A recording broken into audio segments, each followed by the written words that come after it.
Will war break out over Taiwan, and would the U.S. get involved? And which side is most ready for a conflict? The U.S., China, or Taiwan? A new study says the U.S. defense industry is not adequately prepared to take on a Chinese invasion of the island. But war game simulations predict the opposite. China's current COVID-19 outbreak is adding to the uncertainty, and another 2 infection waves might be around the corner. With all that going on, Taiwan's president wrote to Pope Francis, reiterating the island's determination.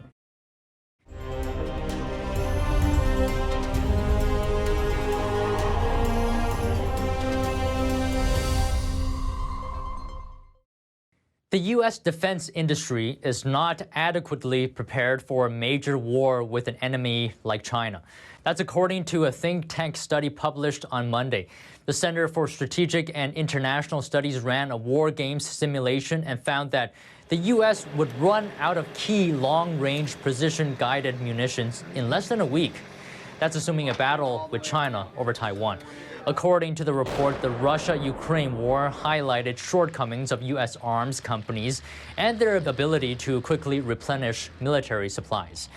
That's as Washington has been sending weapons to Ukraine, leaving its own arms inventory depleted. What's more, the U.S. has also fought in Iraq, Afghanistan, and other regions over the past 2 decades, likewise using up weapon stockpiles. A potential Indo-Pacific conflict with China would need to draw deeply from U.S. arms stockpiles. Though despite its conclusion, the analysis doesn't imply that the U.S. is doomed to fail in a war over Taiwan. A leading think tank in D.C. released a report earlier this week on just that scenario. The Center for Strategic and International Studies designed a war game. Using simulations, it modeled an amphibious invasion of Taiwan in 2026 and ran it 24 times in a variety of scenarios.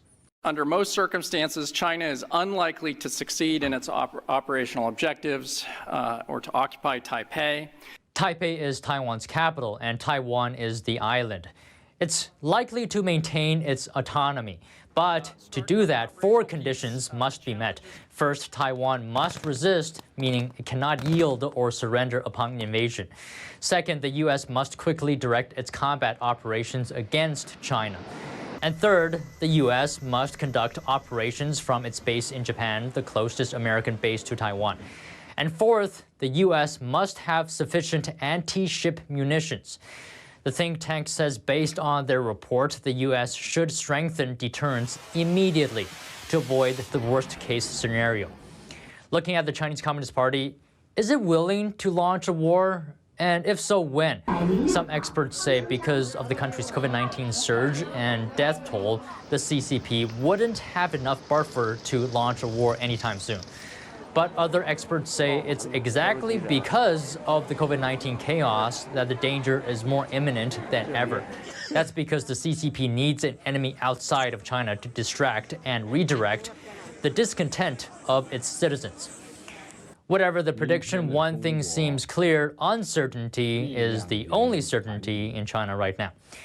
What does Taiwan have to say about this? Well, the island's president says war between Taiwan and China is not an option, and that only by respecting the Taiwanese people's insistence on sovereignty and freedom can Taiwan have healthy ties with Beijing. Tsai Ing-wen made that statement in a letter to Pope Francis responding to the Pope's World Day of Peace message at the New Year. The Vatican is the only European country that still maintains formal ties with Taiwan. But Taiwanese leaders have become uneasy about Vatican efforts to develop relations with Beijing in recent years. And Chinese health authorities are releasing a second update on the nation's COVID-19 death count. This time, over 12,000 people reportedly died in hospitals between January 13th and 19th. That number up from the official figure of 60,000 from 1 week earlier. Is the new number credible? Let's hear from some voices inside China for more. In the northern province of Shanxi, a doctor disclosed figures he learned about the local COVID-19 death toll. To protect his identity, we gave him a pseudonym. More than 300,000 people live in our county. Over 4,000 were said to have died during this time. In one single village, there were dozens of deaths. Too many bodies wait to be burned. Cremation is available after 1.5 months of waiting. Prices for wreaths and coffins are all soaring. They're out of stock and hard to buy. Lee explained that many people have passed away in the region, both elderly and young, adding that some of them died suddenly while recovering from the infection. There are 700,000 people living in the city. I heard that 5,000 have died.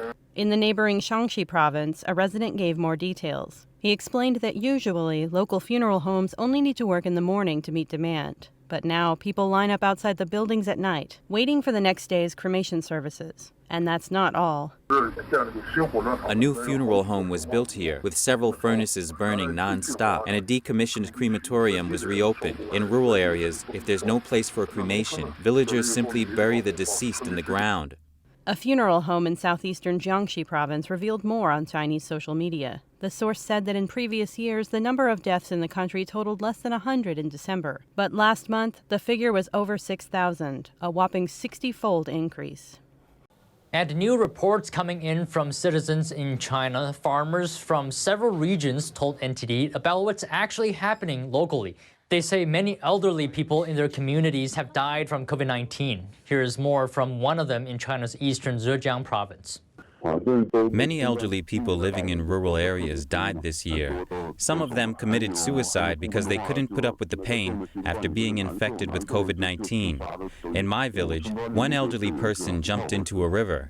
Another in a nearby village jumped into a pond. Yang said there's also a drug shortage in local hospitals and that those infected with the virus struggle to get medical treatment. In China's southern Hunan province, a farmer said 5 people in his social circle died from the COVID-19 virus. Within my brother's social circle, 10 died from the virus. And now moving on to North China's Hebei province, a woman there said a father and son living in her residential compound both died from the virus on the same day. The father died in the morning and the son passed away in the afternoon. It's so sad. Bao explained that her local funeral home was overflowing, so family members now must transport their dead to another nearby crematorium. And apparent retaliation from Beijing for speaking out against lockdowns. Chinese authorities have been quietly detaining protesters.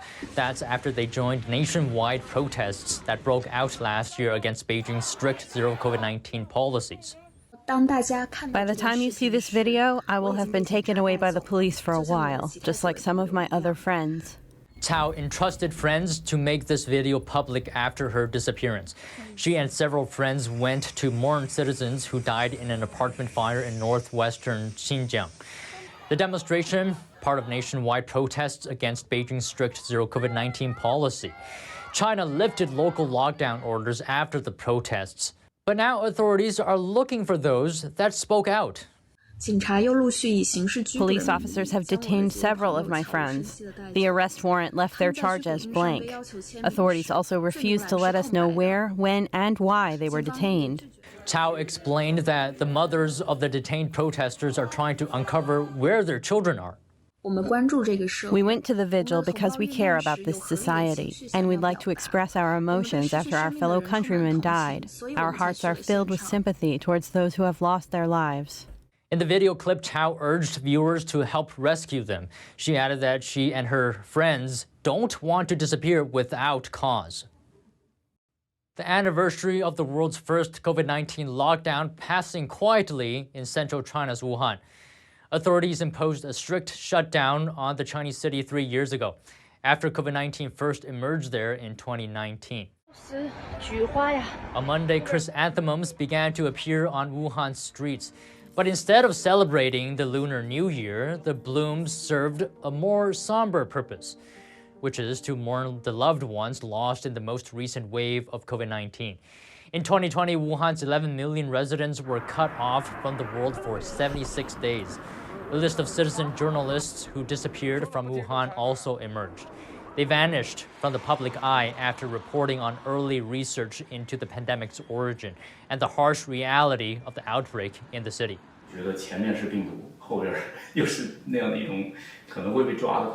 Li Zhehua, a former state broadcaster turned citizen journalist, went missing after allegedly being followed.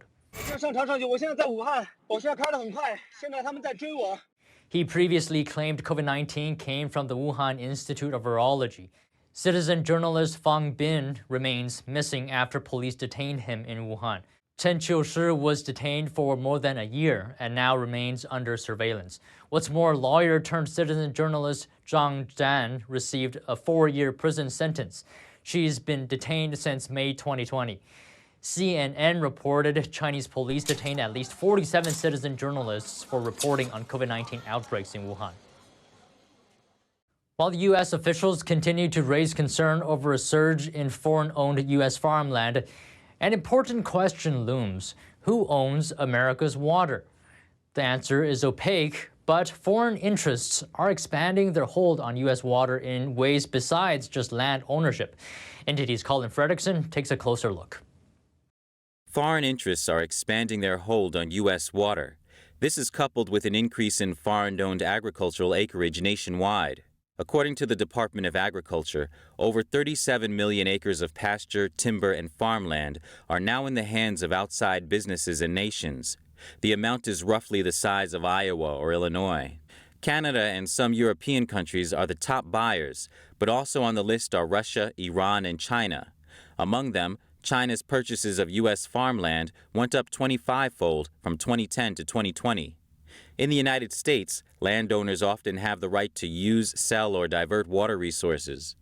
Some welcome the arrival of foreign investors and their deep pockets, citing aging public water pipes and government underfunding.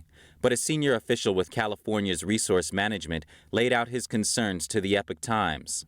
The official, who asked to have their name omitted, said foreign investors are manipulating domestic politics in ways that prioritize the commodification of farmland over things like sustainable use, clean food, and water quality. And new research suggests increased privatization in water utilities can lead to higher prices at the tap for residents. Some lawmakers are taking action. In May 2022, Representative Dan Newhouse released a statement on a new bill to block China from buying U.S. farmland. In June 2021, Congressman Chip Roy introduced similar restrictions on Chinese ownership of U.S. land. South of the U.S., Bolivia is preparing to dig into its massive lithium reserves. But to extract the largely untapped resource, the South American country is calling in help. Today begins the era of industrialization of Bolivian lithium. Bolivia's iconic salt flats are home to the world's largest lithium resources, that is over 23 million tons. But the country has almost no industrial production. To collect and process the resource, it's chosen a group of several companies, including Chinese battery giant CATL and Chinese mining giant CMOC. Bolivian state firm YLB is set to supervise and take a central role in the project. The deal would involve direct lithium extraction from the country's salt flats and would give the group of companies rights to develop 2 lithium plants. Those facilities could produce over 25,000 tons of battery-grade lithium carbonate each year. The agreement could unlock Bolivia's huge potential as a lithium battery supplier. The country is part of the Lithium Triangle, along with Argentina and Chile. Together, they house much of Latin America's lithium reserves, estimated at 60% of the global's total. Here's why that matters, though. Lithium batteries are needed for the global shift to electric vehicles. They're also used as energy storage units in power grids and in making laptops and smartphones, meaning nations that get in on lithium mining early will gain a major foothold in the global energy sector. As of now, China's CATL is the world's largest EV battery maker, but doesn't currently produce lithium. Despite that, China accounted for nearly 80% of lithium-ion batteries in 2021. The U.S. took second place at just 6.2%. Also worth noting, though, the price of battery-grade lithium reached around $85 a ton toward the end of 2022. Bolivia's president announced details at an event in the political capital, La Paz. CBC de la China va a tener CBC China will have an investment of more than $1 billion in the first stage. $1 billion that will help improve electric energy at the places where it will be established. roads, basic services, conditions for the constructions of the plants that will produce the lithium cathodes and batteries. He added that talks were ongoing for potential partnerships with other foreign firms. There are still negotiations with other companies on the table because our country cannot fail in the process of industrialization and generating added value. Companies still in the race include U.S. firm Liliac Solutions, Russia's Uranium One Group, and 3 other Chinese bidders. The president said the project will help the nation develop economically and that there's no time to lose in developing the metal. A battle on the African continent. South Africa's foreign minister defending the nation's planned joint drills with Russia and China Monday, saying that hosting such exercises with what he called friends was the natural course of relations. He made the remarks during Russian Foreign Minister Sergei Lavrov's visit to South Africa, and just ahead of U.S. Treasury Secretary Janet Yellen's trip there. The drill is called Operation Mosi. It's scheduled for February off the coast of South Africa. The exercises will take place over 10 days and coincide with the first anniversary of Russia's invasion of Ukraine. Washington expressed worry over South Africa's plan on Monday. White House Press Secretary Karine Jean-Pierre said the United States has concerns about any country exercising with Russia, as Russia wages a brutal war against Ukraine. South Africa engaged in its first military exercises with Russia and China in 2019.